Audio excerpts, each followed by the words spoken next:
आज के इस एपिसोड में रामचरितमानस के ऐसे गूढ़ रहस्य बताए जाएंगे जो आज तक हम सभी से छुपाए गए थे।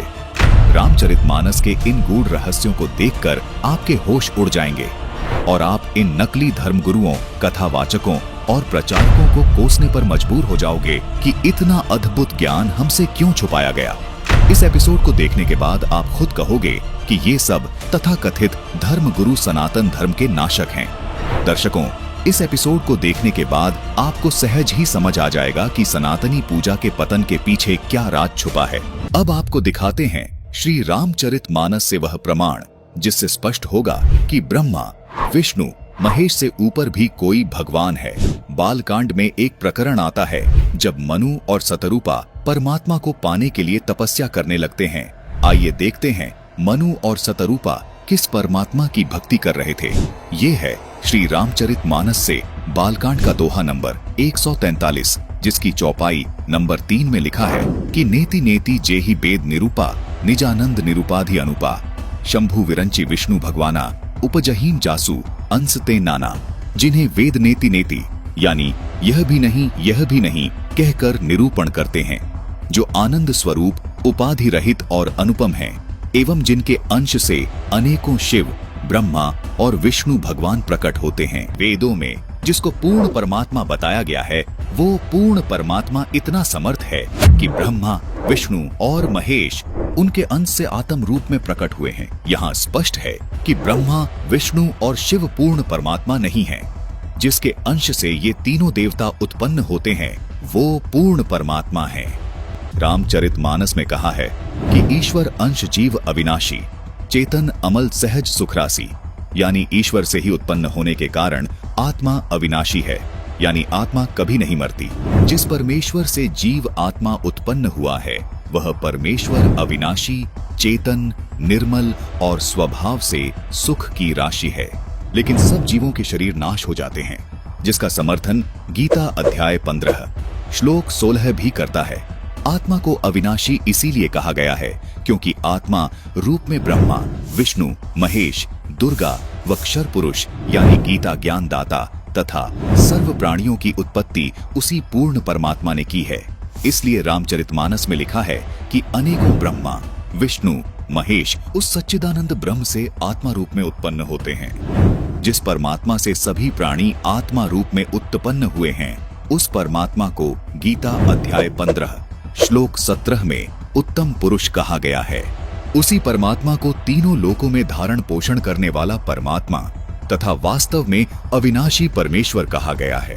गीता अध्याय 4 श्लोक 5 और 9 में तथा गीता जी अध्याय 2 श्लोक 12 में तथा गीता अध्याय 10 श्लोक 2 में गीता ज्ञान दाता यानी क्षर पुरुष ने अपने आप को नाशवान कहा है तथा स्वीकार किया है कि अर्जुन, मेरे और तेरे बहुत जन्म हो चुके हैं, उनको तू नहीं जानता, मैं जानता हूँ। इससे सिद्ध हो जाता है कि क्षर पुरुष यानी गीता ज्ञान दाता जो ब्रह्मा, विष्णु, महेश के स्थूल शरीर का पिता है, वो भी अविनाशी नहीं है, उसका शरीर भी नष्ट होता है। अब आपको गीता अध्याय 15 श्लोक 16 से भी स्पष्ट करते हैं। इस श्लोक में कहा है कि दो पुरुष हैं, क्षर पुरुष और अक्षर पुरुष, तथा इनके अंतर्गत सब प्राणियों के शरीर तो नाशवान है, यानी ये सब नष्ट होते हैं, परंतु आत्मा सबकी अविनाशी है। इसलिए ही रामचरितमानस में कहा है कि ईश्वर अंश जीव अविनाशी, चेतन अमल सहज सुखरासी, यानी परमात्मा का अंश होने के कारण आत्मा का कभी नाश नहीं होता। गीता अध्याय 15 श्लोक 17 में पूर्ण परमात्मा को उत्तम पुरुष और अविनाशी इसलिए कहा गया है क्योंकि उत्तम पुरुष यानी पूर्ण परमात्मा का शरीर भी अविनाशी है। इस उत्तम पुरुष को परमात्मा भी इसलिए कहा गया है क्योंकि ये पूर्ण रूप से अविनाशी है, सब आत्माओं का स्वामी है, जिसका शरीर भी कभी नष्ट नहीं होता। इस उत्तम पुरुष के लोक में किसी प्रकार का कोई दुख नहीं है। ये किसी को दुख नहीं देता, सिर्फ सुख ही सुख देता है। इसलिए इसी परमात्मा को रामचरितमानस में सुख की राशि भी कहा है। जिस गीता ज्ञान दाता काल के लोक में हम रह रहे हैं, इस लोक के मालिक को परमात्मा नहीं कहा जा सकता, क्योंकि इस काल लोक में कोई सुखी नहीं है। इसलिए पूरी गीता जी में गीता ज्ञान दाता ने अपने को कहीं भी परमात्मा नहीं कहा, केवल उस उत्तम पुरुष को ही परमात्मा तथा अविनाशी परमेश्वर कहा है। दर्शकों, गीता जी में अन्य स्थानों पर जहां भी परमात्मा शब्द से संबोधन किया गया है, वो इसी उत्तम पुरुष अर्थात सच्चिदानंद घन ब्रह्म के विषय में बोला गया है। अर्थात पूर्ण परमात्मा का शरीर कभी नष्ट नहीं होता। इसलिए इस श्लोक में लिखा है कि वो उत्तम पुरुष तो अन्य ही है जो वास्तव में अविनाशी है, उसी को परमात्मा कहा गया है। संत रामपाल जी महाराज सभी को आदि सनातनी भक्ति पर इसलिए दृढ़ कर रहे हैं ताकि हम सब आदि सनातनी भक्ति करके उस उत्तम पुरुष के अविनाशी लोक में चले जाएं, जहां जाने वाली सभी जीवात्माओं को भी अविनाशी शरीर प्राप्त होता है। अविनाशी शरीर होने के कारण उस शाश्वत लोक में पुनर्जन्म व मृत्यु नहीं होती, जहां जाने के बाद साधक लौटकर इस काल लोक में कभी वापस नहीं आते।